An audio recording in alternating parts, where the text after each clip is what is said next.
انور کے سکون اور اعتماد میں ذرا بھی فرق نہیں پڑا۔ دیکھو، ہم جو تمہیں اتنی بڑی رشوت دے رہے ہیں اس لیے نہیں کہ ہم بے وقوف ہیں۔ یہ جائز اور قانونی شناختی کارڈ بنوانے کی قیمت نہیں ہے۔ وہ تو ٹھیک ہے، لیکن خطرہ مول لیتے ہوئے ڈر لگتا ہے۔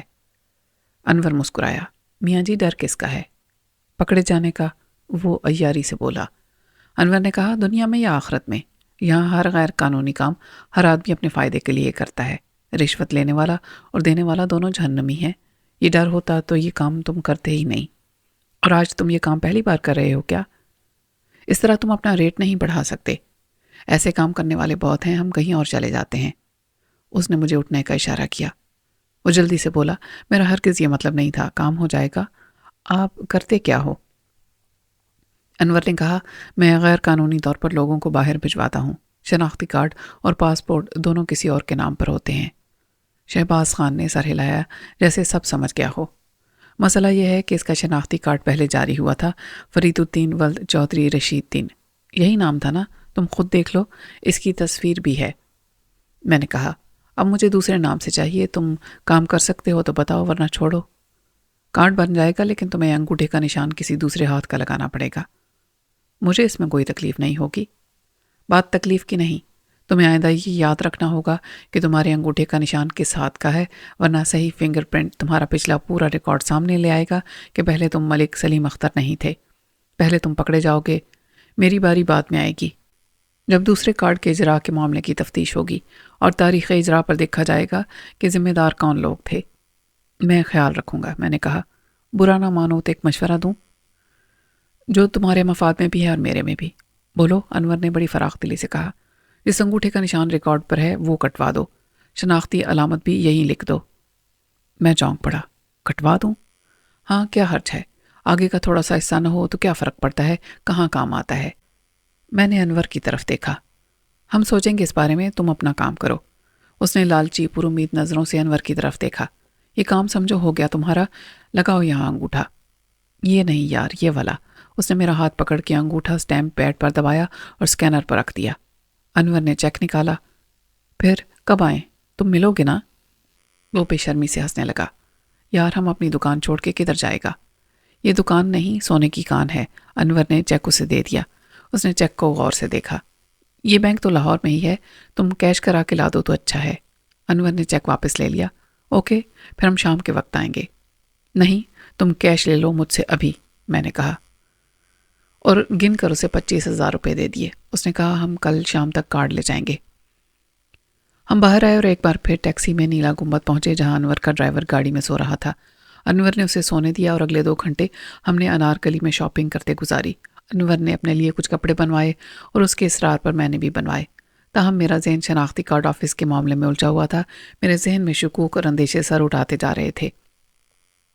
انور نے یقیناً یہ بات نوٹ کی ہوگی، لیکن بازار میں چلتے چلتے اس نے مجھ سے بات کرنے سے گریز کیا۔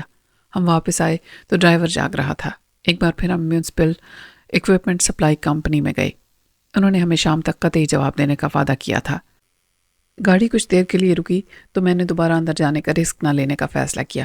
یہ ہو سکتا تھا کہ مجھے سکھر جیل کے قیدی کی حیثیت سے پہچاننے والا اب مجھ سے اپنے اطمینان کے لیے مزید سوالات کرے۔ ایسا لگتا تھا میری وضاحت سے اس کا شک دور نہیں ہوا تھا۔ اگر وہ خود جیل میں نہ ہوتا تو مجھے شناخت کیسے کرتا؟ لیکن مجھے اس کے جرم کی تفصیلات جاننے سے کوئی دلچسپی بھی نہیں تھی۔ انور آدھ گھنٹے کے بعد آیا تو بہت خوش تھا۔ یار، کام بن گیا۔ انہوں نے جو تخمینہ دیا تھا اس کا نصف میں نے ادا کر دیا۔ یہ کل سے ایکوپمنٹ کی تنصیب شروع کر دیں گے۔ ابا جی کے کمرے کو ICU بنانے میں 1 ہفتہ لگے گا۔ یہ تو بڑی اچھی بات ہے، ابا جی خوش ہوں گے۔ بس یار، دنیا گھوم کے ہم نے یہی دیکھا کہ کوشش سے سب ہو جاتا ہے۔ اب مرحلہ رہ گیا ڈاکٹر اور نرس کا، میں نے کہا۔ نرس کو منانے کا مسئلہ نہیں ہوگا، بس منہ مانگی تنخواہ اور سہولت دینی ہوگی۔ منانا پڑے گا اس ریٹائرڈ کارڈیولوجسٹ کو۔ پہلے کہیں چائے پی لیتے ہیں، پھر چلتے ہیں اس کی طرف۔ مال پر کرپارام کمپاؤنڈ میں دوسرا شیزان اورینٹل تھا۔ اس کا ماحول بیڈن روڈ کے کانٹیننٹل سے یکساں مختلف تھا۔ یہاں کا طرز آرائش 100% مشرقی اور کسی حد تک مغلئی بھی تھا۔ دیواروں کی پینٹنگ سے لے کر ڈیکوریشن پیسز، لائٹس، فرنیچر، سب کچھ درباری ماحول نظر آتا تھا۔ ہم شمعدان سے روشن ایک کونے میں جا بیٹھے۔ انور نے کہا، اب بتا مجھے، تو اتنا پریشان کیوں ہے؟ حد کرتے ہو یار،